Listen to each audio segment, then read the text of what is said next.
Padang. Mulanya disabui untuk makanan khas Minangkabau. Di Bali, di restoran khusus yang biasanya dipunyo jo dikelola de orang asli Minangkabau. Restoran Takaiko aco disabui jo namo Rumah Makan Padang. Dulunya, tampe makan iko aco disabui de orang Minang jo namo lapau nasi. Kadang ada yang menyabui jo kade nasi, los lambuang, sampai ada juwo nan menyabuinya jo karan. Rumah Makan Padang sebenarnya merupakan penamaan kontemporer bagi restoran Minangkabau. Dan itu pun populer pada akhir 1960-an. Penyebutan Padang adalah bagian dari perubahan identitas yang dilakukan oleh orang Minangkabau, menyusul pemberontakan pemerintahan Revolusioner Republik Indonesia atau yang disebut PRRI yang sempat ada di Sumatera Barat. Asal-usul Rumah Makan Padang atau Lapau dapat ditelusuri hingga perempat kedua abad ke-19. Waktu itu, Padang dijadikan sebagai ibu kota daerah administratif pemerintahan Sumatera bagian Barat dan sekaligus dijadikan sebagai pusat aktivitas ekonomi. Kala itu, semua hasil bumi Sumatera Barat yang layak untuk dijual ke pasar mancanegara harus dibawa ke Padang. Dan untuk menunjang pengiriman barang-barang tersebut, pemerintah Belanda membangun berbagai ruas jalan di seantero Sumatera Barat. Untuk sarana transportasi yang populer saat itu adalah kuda beban dan pedati. Karena kuda perlu istirahat, ruas jalan dibagi menjadi beberapa etape atau tahap. Misalnya, jalan dari Padang hingga ke Bukit Tinggi. Itu terdapat 6 etape. Pada setiap etape, tersedia pesanggrahan atau tempat istirahat untuk pejabat kolonial dan penginapan bagi penuntun kuda beban dan sais pedati. Penginapan tersebut sekaligus berfungsi sebagai warung atau kedai nasi. Ya, inilah cikal bakal yang menjadikan Rumah Makan Minangkabau atau Rumah Makan Padang sering dijumpai di pinggir jalan. Saat ini cukup banyak rumah makan yang menjual masakan Padang. Walaupun bukan dari orang Padang sendiri yang membuatnya. Namun, untuk lidah yang terbiasa dengan masakan khas Padang, mungkin akan terasa berbeda. Hal ini mungkin disebabkan oleh penyesuaian masakan Padang dengan selera masing-masing setiap daerah. Untuk masakan Padang itu di Indonesia ini sudah termasuk makanan yang lumrah gitu, semua suka dan rasanya enak, semua sudah pada tahu dan memang sangat nggak sulit juga dibuat. Nah jadinya kan banyak sekali istilahnya bisnis rumah makan Padang atau mungkin restoran Padang atau warung makan ini banyak diminati gitu. Kalau di Padang dulu untuk kerajaan di sana memang sistem sajinya seperti itu, menjunjung tinggi budaya. Nah itu memang kita dengan metode penyajian seperti itu. Pertama, kalau dari segi efisiensi, ya sangat efisien sekali. Kedua, sangat keren. Itu ciri khas juga dari Minang. Jadi balik lagi di zaman dulu banyak Belanda, mereka makan di tempat saji. Nah, akhirnya kalau di masyarakat Minang dulu ada kayak kita solidaritas gitu.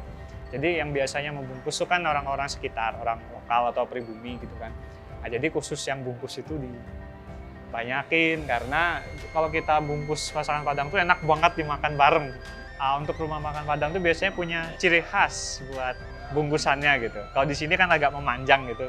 Itu cuma bisa dibentuk kalau nasinya banyak.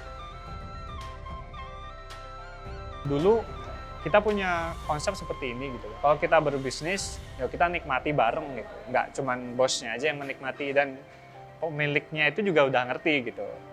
Istilahnya ini adalah bentuk rasa saling memiliki. Jadi dengan adanya Mato itu, kita kan bagi hasil.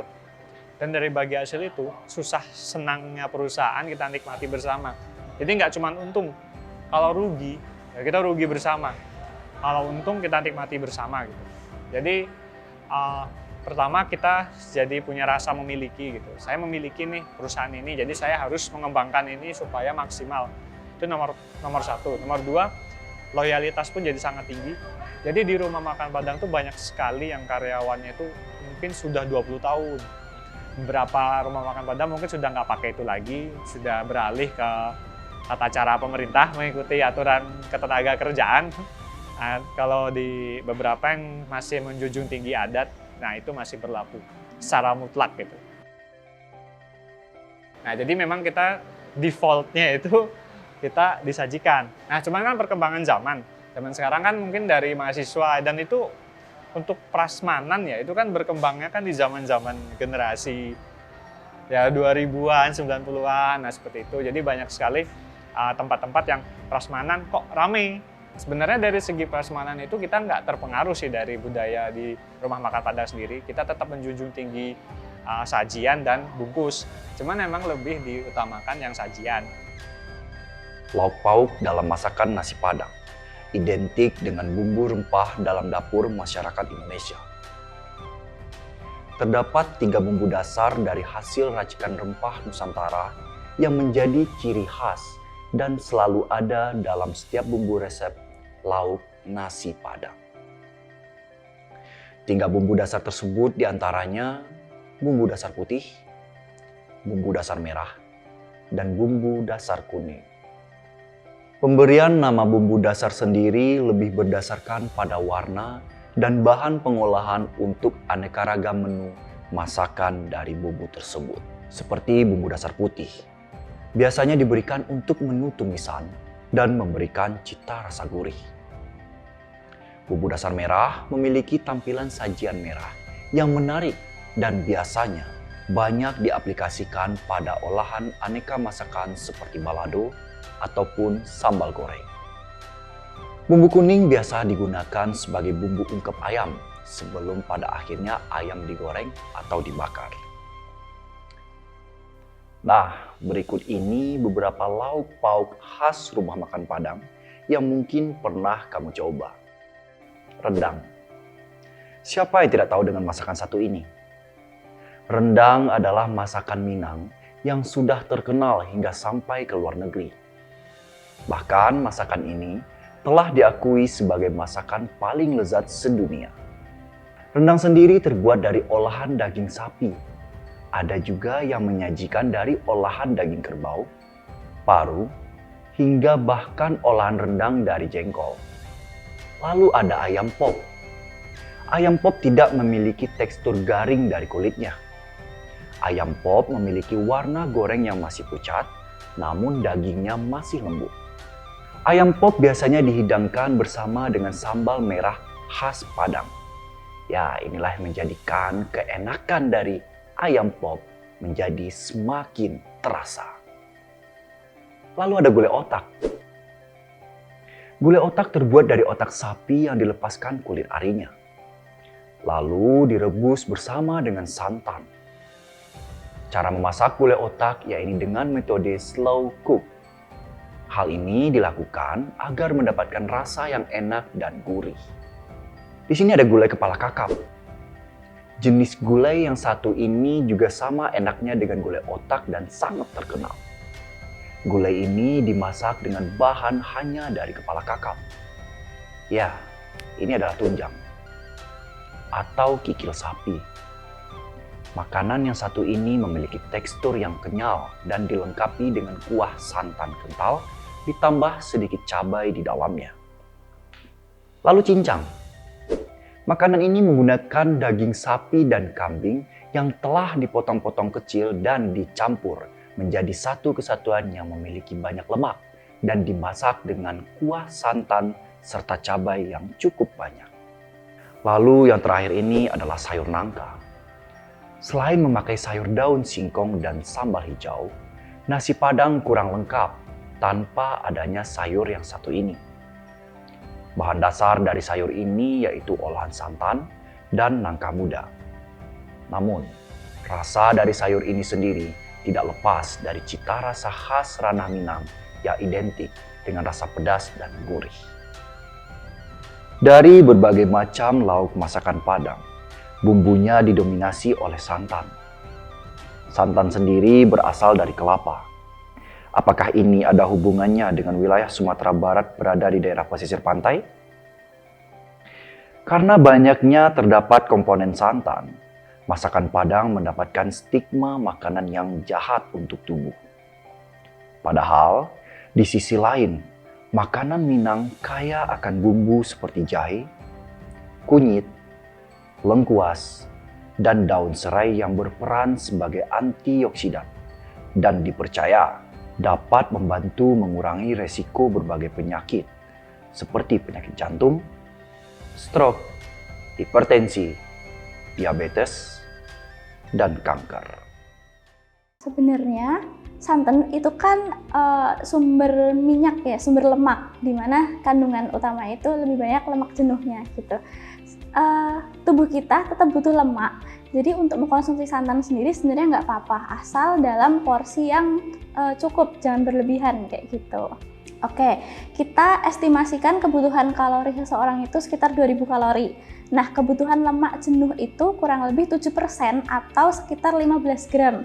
Nah, 15 gram ini bisa dipenuhi dari kurang lebih 60 ml santan cair ya, kayak gitu. Jadi kurang lebih sekitar mungkin 2 sendok sayur, tentunya di kandungan lemak jenuhnya ya. Jadi kalau misalkan santan yang kental itu kan teksturnya juga emang lebih kental, lebih padat, dan dia lemak jenuhnya lebih tinggi kayak gitu. Jadi kita merekomendasikan santan itu diencerin dulu. Rempah-rempah itu juga banyak mengandung antioksidan yang baik juga buat tubuh kayak gitu. Jadi sebenarnya kalau dibilang ngeblend dan menetralisir, mungkin efeknya nggak terlalu saling menutupi banget ya. Lauk-lauk yang lemak dan santannya itu rendah, misalkan ayam pop nih tapi tanpa kulit ya, karena kulit itu dia sumber lemak kayak gitu. Kolesterol kalau bisa emang kurang dari itu ya, jadi kurang dari 2 sendok sayur itu kayak gitu. Jadi sebenarnya 1 sendok sayur santan masih nggak masalah. Kalau kita cermati, sebenarnya nasi Padang itu udah cukup lengkap ya. Jadi ada nasinya, ada sayur, ada lauknya kayak gitu. Cuman memang kurang buah, jadi bisa kita tambah sendiri kayak gitu. Nah, rekomendasi dari Kemenkes itu ada yang namanya pedoman isi piringku. Di situ mengatur dalam 1 piring sekali makan itu kita harus makan apa aja dan porsinya berapa aja kayak gitu. Kalau kita ibaratkan nasi Padang dengan porsi isi piringku itu, jadi 1 piring nanti bisa sepertiganya itu isinya nasi, kemudian sepertiganya itu diisi dengan sayur. Sayurnya itu kalau bisa dipilih yang rendah lemak dan rendah santan, misalnya kayak daun singkong itu kan cuma direbus aja, itu jadi bisa jadi opsi. Kemudian 1/6-nya itu bisa diisi dengan lauk, lalu 1/6 sisanya bisa kita tambah sendiri dengan buah kayak gitu. Jadi buah itu bisa dikonsumsi setelah kita makan nasi Padang. Buahnya bisa apa aja nggak masalah. Kalau aku sih suka ayam bakar, ayam goreng atau rendang sih biasanya. Cuman kalau ayam bakar itu aku biasanya lihat-lihat juga ya, kalau dia kulit ayamnya itu sampai yang terlalu hitam kayak gitu biasanya nggak aku makan, karena kan ayam bakar-bakar yang berwarna hitam itu juga mengandung zat karsinogenik yang kalau terlalu banyak di dalam tubuh itu memiliki dampak negatif, misalnya menyebabkan kanker kayak gitu. Dua-duanya menyeramkan kalau dikonsumsi yang berlebihan kayak gitu. Jadi kalau prinsip kita, semua makanan itu nggak ada makanan yang benar-benar buruk dan makanannya benar-benar baik. Jadi asal semuanya dikonsumsi dengan porsi yang tepat atau tidak berlebihan itu masih nggak masalah.